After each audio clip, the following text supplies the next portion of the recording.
Tides from the West, a Chinese autobiography. Written by Chiang Meng Lin, read by Tang Da-Ming.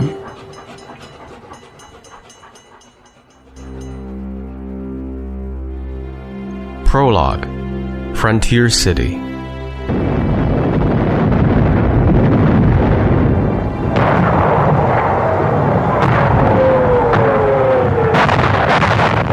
During a world upheaval with bombs dropping from the sky and bursting all around, one is apt to wonder what caused these terrible things to happen.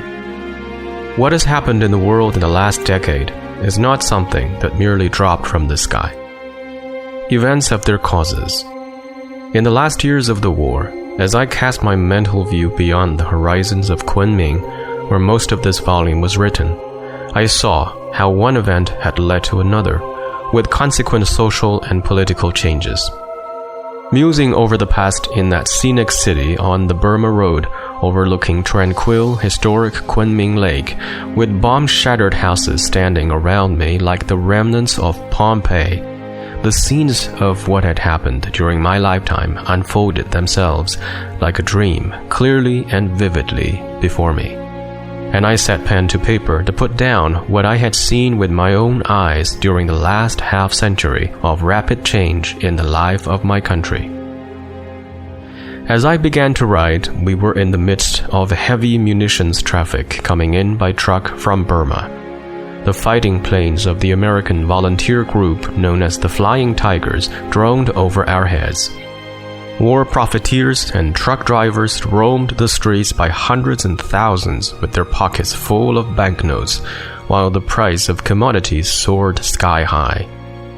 A British friend remarked to a professor of our university that we ought to have controlled prices at the beginning of the war. "Well," said the professor with a tinge of humor, "we will know better in the next war." He went on to remark that if he had had the capital, he might have followed the example of the Greek philosopher who cornered olives in ancient Greece in anticipation of a poor olive crop. When the crop failed, he was rich. But the professor had no capital and too little of that sort of foresight, and in addition, too much of patriotism in his way. After Pearl Harbor came waves of bad news of the Allies. Hong Kong, the Malay states, and Singapore fell one after the other. The enemy headed for Burma. China rushed troops there. They retreated after a stubborn resistance through the mountains and swamps of Upper Burma, living on banana roots. They were greatly annoyed by the leeches that dropped on their heads from trees, suckers that hooked onto you and drank your blood. If you tried to tear one off, it carried away in its mouth a piece of your flesh.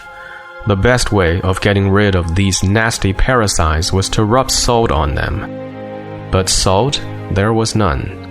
The best way, in the circumstances, was to slap at them until they gave you up. Chinese nationals in Burma left by tens of thousands and made their way back to China by the Burma Road. Enemy planes bombed and machine-gunned them. 3,000 people, men and women, young and old, died on the way. A torrent of refugees flowed along the road into Kunming. Streets were crowded with thousands of distressed people, and public buildings were set aside for their temporary lodging. After 2 or 3 months, they gradually melted into the neighboring provinces. Many went back to their native provinces of Fujian and Guangdong. The Burma Road, built in 8 months by the hands of some 80,000 farmers, men, women, and children, was now cut at the other end and rendered useless. Kunming, once on the highway of international traffic, was now an isolated city, and only by air could one travel to India. The Yunnan-Burma Railway, under construction by 250,000 men, was to be finished within 12 months. It was partially built, then suspended. China was cut off from the world, with the enemy on 3 sides and only the faintest trickle of supplies remaining.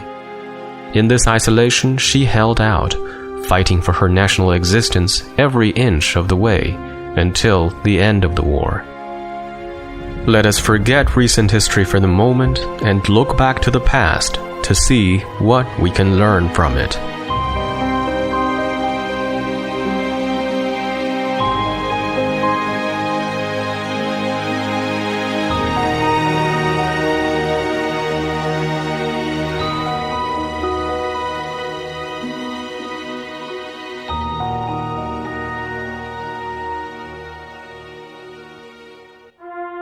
What you just heard is Tides from the West, a Chinese autobiography, written by Chiang Meng-lin, read by Tang Da-min, and published by the Foreign Language Teaching and Research Press.